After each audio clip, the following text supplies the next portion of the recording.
C'est vraiment génial de pouvoir profiter du Ramadan pendant une retraite spirituelle, un camp. Zakaria, il y a quelque chose qui ne va pas? En fait, Arabi, j'ai un élève qui ne vient pas très souvent. Il nous aime bien, mais il traîne plus avec ses autres amis qui, eux, font des choses pas très licites. J'ai essayé de lui en parler, j'ai fait des invocations, mais cela n'a pas fait beaucoup d'effet. Est-ce que tu as essayé de faire des invocations pendant le tahajjud? Non, pourquoi? Il y a des particularités pendant ce moment? Oui, bien sûr, c'est complètement différent. Si tu veux, on peut en parler aujourd'hui. Merci. Plongez au cœur de la spiritualité pendant ce mois béni du Ramadan. 4 groupes, de Belgique et de France, une expérience inoubliable. Entre lecture coranique, assises spirituelles et jeux, suivez les aventures intenses de ces shakirdes francophones. Bienvenue dans cette série unique en son genre, où la foi s'entrelace avec la transcendance. C'est l'heure de la connexion divine, c'est l'heure de la retraite spirituelle, c'est l'heure de mon Ramadan 2024. Salam alaikum mes frères et sœurs, aujourd'hui on est le 29e jour. Il y a une assise et je suis un petit peu en retard. Salam alaikum Abi. Excusez-moi pour mon retard. Il n'y a pas de souci. Alors du coup, aujourd'hui, on va parler du tahajjud et notamment de l'importance du tahajjud. J'ai ouvert justement le verset qui parle du tahajjud. Est-ce que tu peux me le lire, s'il te plaît? Oui, c'est la sourate Muzammil, donc le verset numéro 2.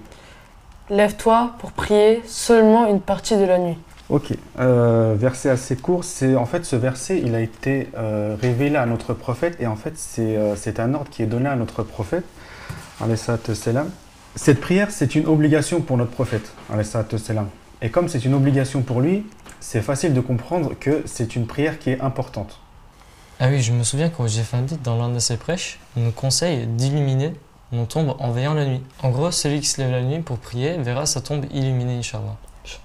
Justement, dans l'assise, on comprend que le fait de se lever la nuit pour illuminer notre nuit, par conséquent, ça illumine également notre tombe. Alors, comment illuminer notre... là, aujourd'hui, dans notre vivant, si on veut apporter de la lumière dans la nuit, qu'est-ce qu'on fait? On allume la lumière. Et en fait, par analogie, si on veut illuminer notre tombe, il faut que nous apportons de la lumière. Et en fait, la manière d'apporter cette lumière, c'est comment? C'est prier. C'est via la lumière de la prière. La plus grande manière d'illuminer d'une manière spirituelle, c'est la prière. Mais il n'y a pas seulement la prière, on peut également faire des dhikrs ou des invocations. Et tout ça, ça va permettre en fait d'illuminer notre tombe et d'avoir une tombe qui est complètement illuminée. C'est pour ça que la prière du tahajjud est recommandée dans les versets hadiths et dans la vie du prophète sallallahu alayhi wa sallam. Oui, alors justement, le verset qu'on a vu aujourd'hui, c'est le verset qui ordonne à notre prophète de faire la prière du nocturne, la prière du tahajjud. Mais il y a d'autres versets en fait qui nous conseillent de faire la prière du tahajjud. C'est dans la sourate Dariyat, le verset de 15 à 18. Ceux qui craignent Dieu demeureront au milieu de jardins et de sources, jouissant de ce que leur Seigneur leur a donné, car ils étaient auparavant dans la vie terrestre hommes de bien. Ils dormaient peu la nuit, donc ça nous dit bien qu'il faut se réveiller tôt en fait. Ils imploraient leur Seigneur à la naissance de l'aube. Donc voilà, c'est les versets. Dans ces versets-là, on comprend bien que d'une part, il ne faut pas dormir beaucoup, donc on se réveille un peu plus tôt en fait. Et d'autre part, on se réveille et ça sert aussi à illuminer notre tombe. Dans le premier verset, Allah parle des personnes pieuses qui sont dans le paradis en donnant aussi leurs caractéristiques dans les versets d'après. Voilà, en fait, exactement. Allah mentionne que ces gens-là, ceux qui vont aller au paradis, ce sont des gens qui dorment peu et qui font la prière la nuit en fait. C'est donc une caractéristique des personnes pieuses. On sait aussi que leurs tombes s'élargiront jusqu'au jour du jugement. Oui, exactement. Ça reste une tâche difficile de se réveiller la nuit. Oui, bien sûr. Évidemment, le shaitan lutte en fait pour que nous puissions rester dans notre lit, pour qu'on soit attaché à notre lit et qu'on ait du mal à se lever. En fait, c'est à nous de trouver la force pour que justement on puisse parer la lutte du shaitan et qu'on puisse se lever pour le tahajjud. Ah ben, tu peux nous dire d'autres avantages du prière de tahajjud? Oui, bien sûr, il y a un hadith de notre prophète salam, qui est rapporté par Abu Huraira, qui dit que notre Seigneur, en fait, Allah Ta'ala, toutes les nuits, donc sans exception, descend pendant le 3e tiers de la nuit au niveau du ciel d'ici-bas pour voir ce que nous sommes en train de faire. Et en fait, dans ce hadith-là, on comprend que Allah est en recherche de personnes qui font des invocations pour les exaucer. Et le 3e point, Allah regarde qui c'est qui demande des choses pour donner. Ah, mais c'est magnifique. Allah lui-même se rapproche et exauce toutes nos prières qui sont faites à ce moment-là. Donc c'est le meilleur moment de se réveiller afin de faire la prière, à la fois pour cette vie et pour celle d'au-delà. Oui, bien sûr. C'est le moment idéal, en fait, pour justement, comme tu l'as dit, pour faire des invocations. Il faut profiter. En fait, c'est vraiment un moment spécifique pour ça.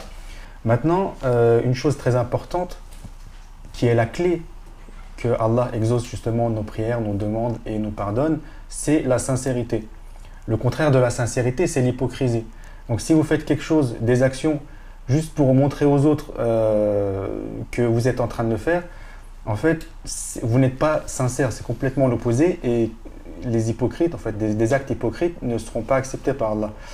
Donc ce qu'il faut faire, c'est que, en fait, il faut se forcer à essayer de suivre un programme, si vous êtes dans un programme, et être sincère, en fait. Si le abbé ou votre ami vous demande quelque chose, vous pouvez l'accepter, même si ça ne vient pas directement de votre cœur, mais après, on peut faire un petit effort mental et travailler un peu sur nous-mêmes pour essayer d'être le plus sincère possible et accepter, accepter que c'est une bonne chose. Et voilà, donc il faut être sincère. Alors, ce qu'il faut savoir, c'est que le sommeil, en fait, il y a plusieurs types de sommeil. Il y a le sommeil, ce qu'on appelle monophasique, biphasique et polyphasique. Le monophasique, en fait, c'est quand nous dormons d'une seule traite dans la journée. Le biphasique, c'est quand le sommeil il est divisé en deux. Et le sommeil polyphasique, comme son nom l'indique, c'est quand il est divisé en plusieurs fois, en plus que trois et plus. Aujourd'hui, avec le développement, ce qu'on appelle l'industrialisation, on a plus pris l'habitude de dormir en une seule fois, avoir un sommeil monophasique. Donc concrètement, c'est comment? On dort 7-8 heures d'un coup. Seulement, en fait, c'est pas la meilleure méthode en fait, pour dormir. Comme le faisaient nos ancêtres, c'est plutôt le sommeil biphasique qui est meilleur. D'ailleurs, ça nous sert aussi à dormir moins, d'avoir une meilleure qualité de sommeil et d'être plus actif, plus productif et avoir même plus d'idées créatives.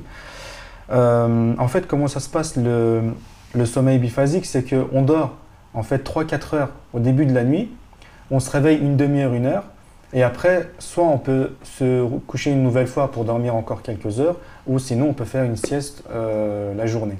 Et en fait, quand on dort d'une manière biphasique, ce qui est bien en fait, c'est justement, nous en tant que musulmans, on peut se réveiller pendant le dernier tiers de la nuit, donc faire la prière du tahajjud, les dhikr, etc., comme on a dit tout à l'heure.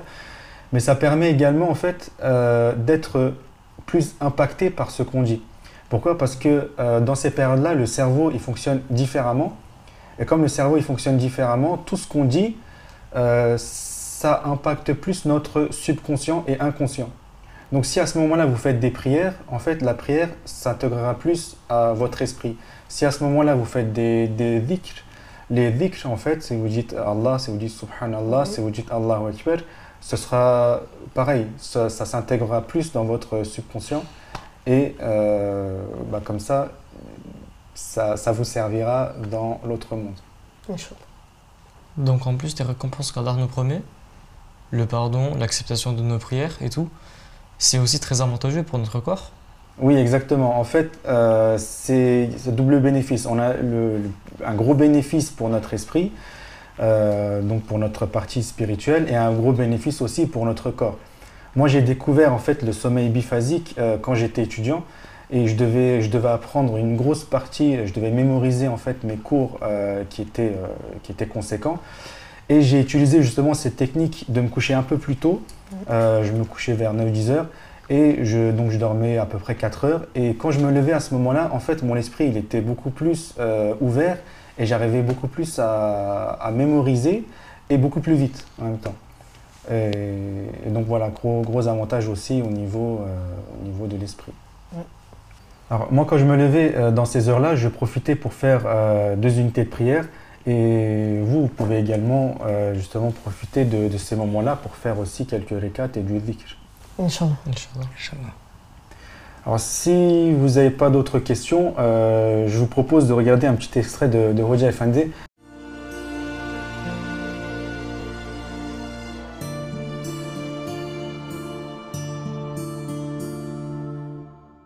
Şükretmeyen şu'a karşı da etmez. Şükrün bir ahlak haline gelmesi lazım. İnsanların yaptığı güzelliklere karşı teşekkürde bulunmayan Allah'a karşı da şükretmez, nankörlük yapmış olur. Nimetlerin en küçüğü karşısında bile gürül gürül Cenab-ı Hakk'a karşı Elhamdülillahi ala kulli hal siva ahvalil küfri ve dalal demeli. Her hale hamdolsun. Küfür ve dalaletten başka, sapıklıktan başka. Sapıklığa düşmedikten sonra, ahiret hayatının köprülerini yıkmadıktan sonra, Allah'la münasebeti koparmadıktan sonra Celle Celaluhu, Hazreti Ruhu Seyyidül Enam'la münasebeti koparmadıktan sonra,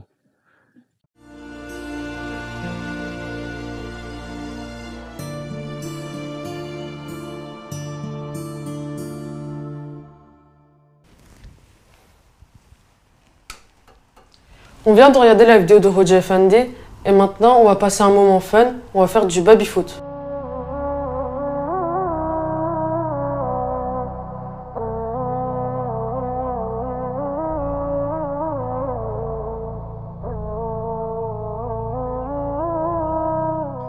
On se retrouve au baby-foot, Ali contre Ilyes.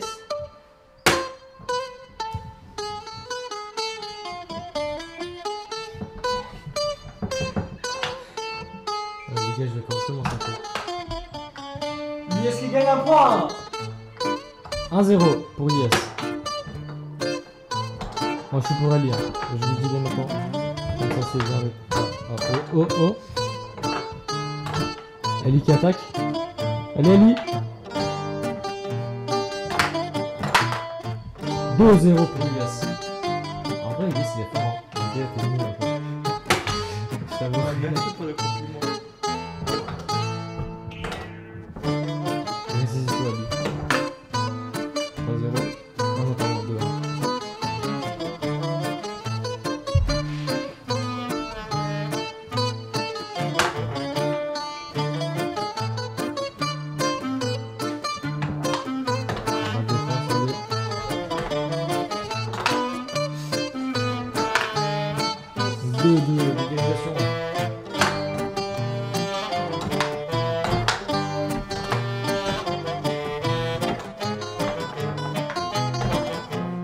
Let's go! Wow. 3-2. Magnifique. 3-2. Let's go Ali il a pour gagné. le prochain match. On continue avec le match Zubeyr et Ali. Le match a été Zubeyr.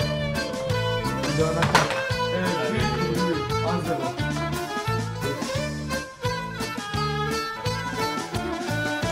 Le match a redébuté.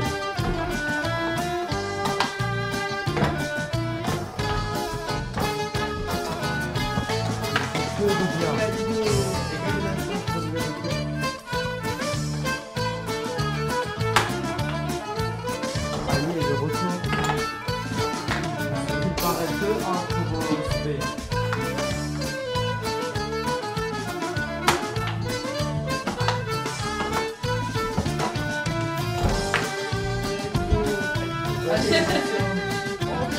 Il tient en but. Les deux joueurs.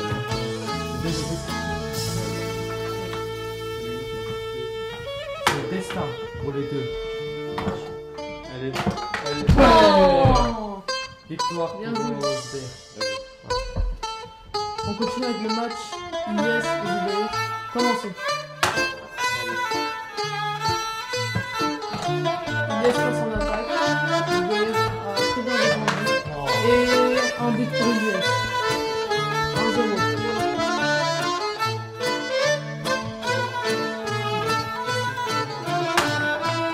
C'est parti. IS qui vont en attaque. Et c'est un autre but. Et c'est un 3-0.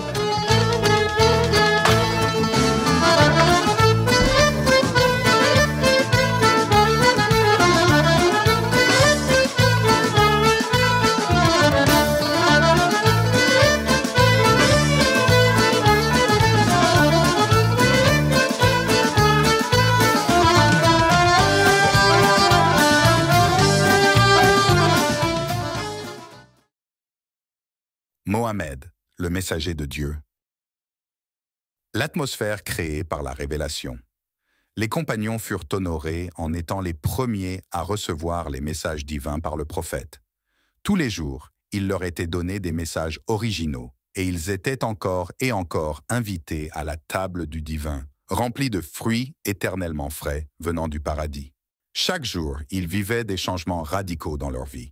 Ils étaient élevés toujours plus près de la présence de Dieu, et leur foi et leur conviction grandissaient sans cesse. Ils se retrouvaient dans les versets du Coran et pouvaient apprendre directement si Dieu approuvait ou non leurs actions. Par exemple, quand ceux qui sont avec lui sont durs envers les mécréants, miséricordieux entre eux.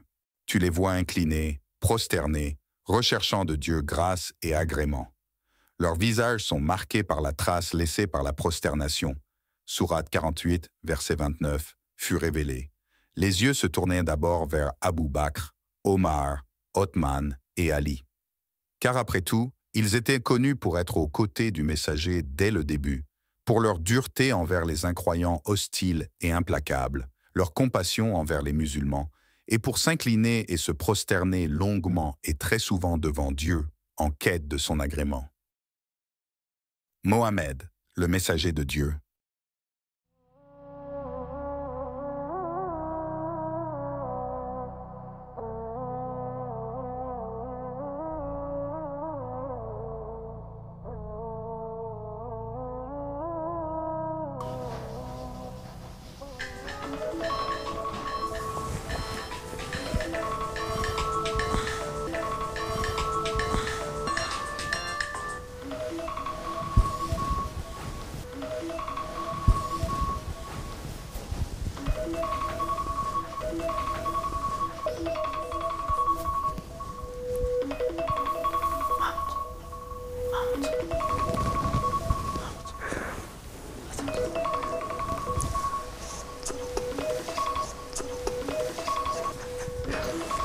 Là, on vient de se réveiller, on va faire le tahajjud, puis on fera de belles invocations, Inch'Allah.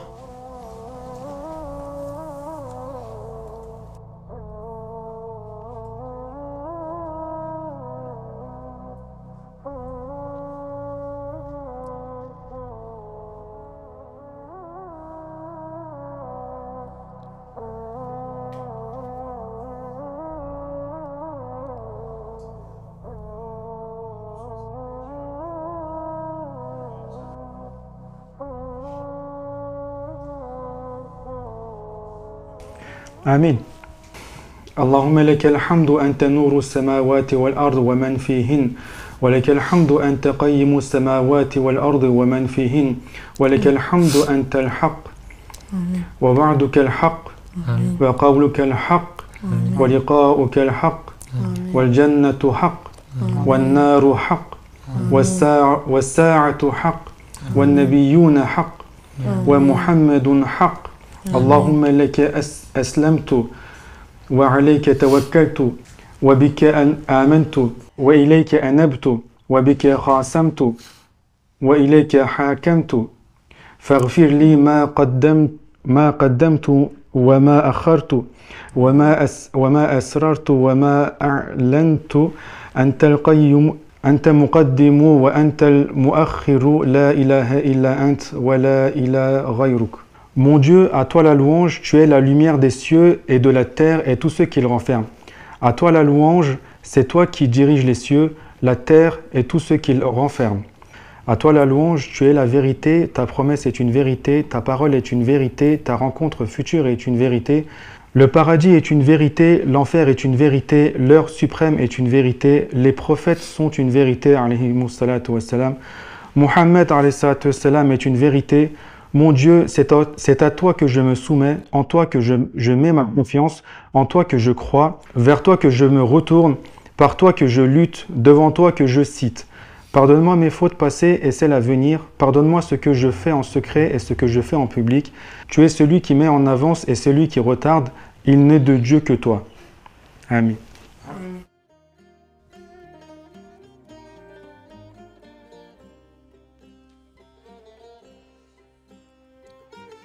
Ça m'a fait du bien le tahajjud. Et merci à vous d'avoir suivi ce programme. Malheureusement, c'est la fin. Et pour voir si vous avez bien suivi, répondez à cette question en commentaire et tentez de gagner un cadeau. Quel est le type de sommeil qu'utilisaient nos ancêtres? Réponds en commentaire avant demain midi et tente de gagner un cadeau. Assalamu alaikum wa rahmatullahi wa barakatuh.